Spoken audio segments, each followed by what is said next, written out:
And we are back with the fourth segment of the GSMC Basketball Podcast presented by the GSMC Sports Network. And in this fourth segment, we are going to be talking about more Cavs drama. Before I actually talk about the Cavs drama, there is a comment, and I would like to acknowledge it. It's from Lil Fettuccini yet again.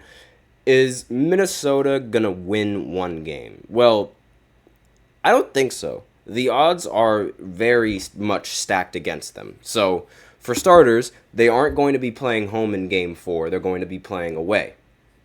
And Kyrie is also undefeated in closeout games for his career. So, that's another narrative that's another sort of thing that they have to go up against, and a little stigma that they have to go up against. The fact that Kyrie is undefeated in closeout games. And with him being undefeated in closeout games, the odds are just so stacked against them.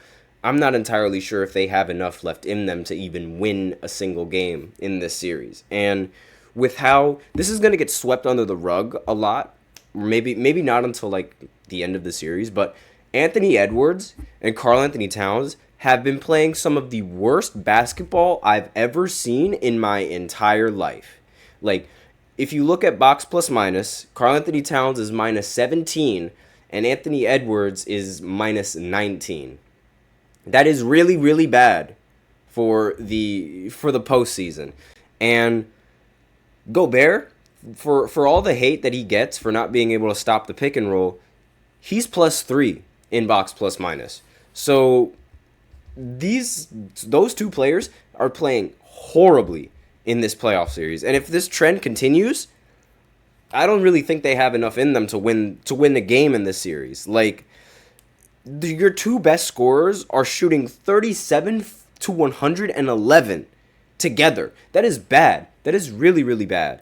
And there's really no other way around. There's no other way around, like, the fact that they're avoiding all of this criticism from the media is insane to me. Like, I have not, like, if this was Jason Tatum, God forbid if this was Jason Tatum, or if this was LeBron James, God forbid if this was LeBron James, they would not hear the end of it. The media would slander them to the death. Like, that is bad. Like, that there's no other way to put it. There's no other way to, like, say it. Like, there's no nice way to say it. There's no mean way to say it. It's just bad. Like, period, done. So I don't think they're going to win a single game.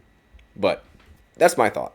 So with that out of the way, we can go into the Cavs drama and explain exactly what I mean by this Cavs drama. So it's gotta be your guys' favorite segment now. That's the only news that's going on over the off season, aside from in the postseason, aside from the playoffs that are happening. And so going into the Cavs drama, there's obviously a narrative around Darius Garland and Donovan Mitchell saying that Darius wants to get traded because he doesn't like playing with Donovan Mitchell. That's the narrative. That's what I thought. That's what a lot of people thought. That's what the story was in the beginning.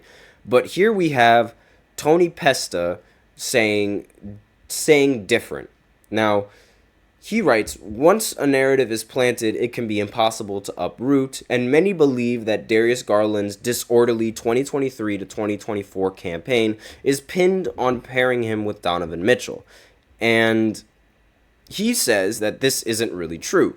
This would be a band-aid solution for a deeper issue in Garland's development. That's what he's saying.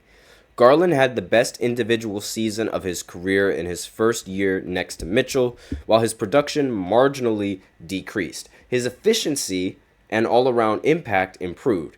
Garland was no longer strained by carrying an entire offense, as Mitchell's ability to draw a crowd paired nicely with Garland's talent for manipulating help defenders.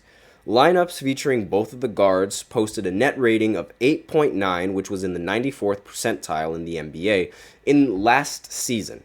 So he says, we can pick gripes with the offense occasionally, resorting to a your turn, my turn play style, but having two dynamic guards who can dice up a defense in different ways is valuable.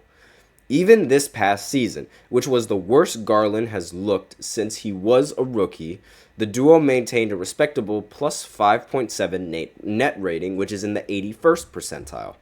When on the floor, it wasn't the two of them together that caused headaches, it was Garland's minutes without Mitchell that provided the migraines. So his argument is saying that the issue with Darius Garland wasn't the fact that he was playing with Mitchell, it was the fact that he wasn't playing with Mitchell, which is a very interesting dynamic to put out there, because normally when you aren't, at least with most of the duos, when you aren't getting that much production because of you being the second option, you aren't really, like, when you're not getting that many touches, forget about the word production. When you aren't getting that many touches, it makes it more difficult to reach that same level of production. But for Darius Garland, it seems to be the opposite, or he's claiming that it seems to be the opposite. The Cavs went 9-12 this season with Garland available, but not Mitchell. Those lineups held just a +1 net rating in the 57th percentile, and directly contradict the notion that Garland needs a new home to return to his former self. Now, Garland is hyper-reliant on his three-point shooting. He's an undersized guard who cannot put pressure on the rim. This is an easy problem for opposing defenses to solve. Even though his playmaking, Garland cannot always impact the game if his perimeter shot isn't falling. This made lineups without Mitchell juiceless in a season where Garland struggled more than usual to establish an offensive rhythm. This is all what he has to say. So Garland's trials this season include everything with a broken jaw to downright sloppiness. The least of Darius Garland's issues, however, was his backcourt running mate. Opportunities to dominate his role next to Mitchell were plentiful throughout the year. Garland's limitations are what held him back. So it's not a revelation to say that 6'1 guards don't carry NBA teams. Only a handful of players have accomplished such a feat in any meaningful capacity. This is why Cavs swung for a talent such as Mitchell in the first place, which, again, it makes sense, but it just hasn't really seemed to work. So the role presented itself to Garland all season. He played more without the ball, with his usage rate reaching a 3-year low and his assisted field goal attempts bordering on a career high. So these are, all of the things that keep happening while he's in the lineup with Donovan Mitchell. A fine line exists between actively working off the ball and deferring too much. Garland often did the latter by standing idle whenever he wasn't directly involved in the play.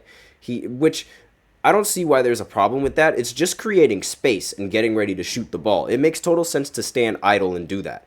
But he is a gifted shooter, yet he finished in the bottom half of the league in catch-and-shoot three-point attempts with just 2.5 a game, which is probably why it seemed like he was just standing there doing nothing. The Cavs can't afford for Garland to be this inactive away from the ball, and neither can any team he could play for in the future. So it seems like really the biggest problem that Garland had was sort of coaching schemes and how the teams utilize him in the rotations and in the roster. So I sort of see that point, but at the same time, I really don't. Like, it was all down to, because at the end of the day, he admits to Garland being rather sloppy. And if Garland was being sloppy, then it would totally explain his play and how badly he performed. So I don't really, again, I think it's a little bit of a mix of both. I can see why the person who wrote this article made this argument in the first place. It is a very good argument. Like, I cannot deny that. It is a very good argument to saying that, Garland, he may have been rather rusty, but at the same time, the Cavs and the rotations and the schemes weren't utilizing Garland to the fullest extent. And it makes sense because there have been several, times in the history of basketball where certain players, they play better under a specific kind of system because of how the coach utilizes that player under that system. So there are times where it could work and there are times where it can't work. It depends on a lot of different factors, not only to how well the players play together and how they mesh, but also how well the coach coaches them together and how they mesh. So it's a lot of different things that add on to each other. And I don't like that light setting. Never mind. I'm just going to leave it like that. So with that, we are out of time for this fourth segment. So we will go ahead and go into the fifth and the final segment where I talk about Pascal Siakam and the potential signing of a max contract from the Pacers in the 2024 free agency. So I'll be right back after this short break. Stay tuned.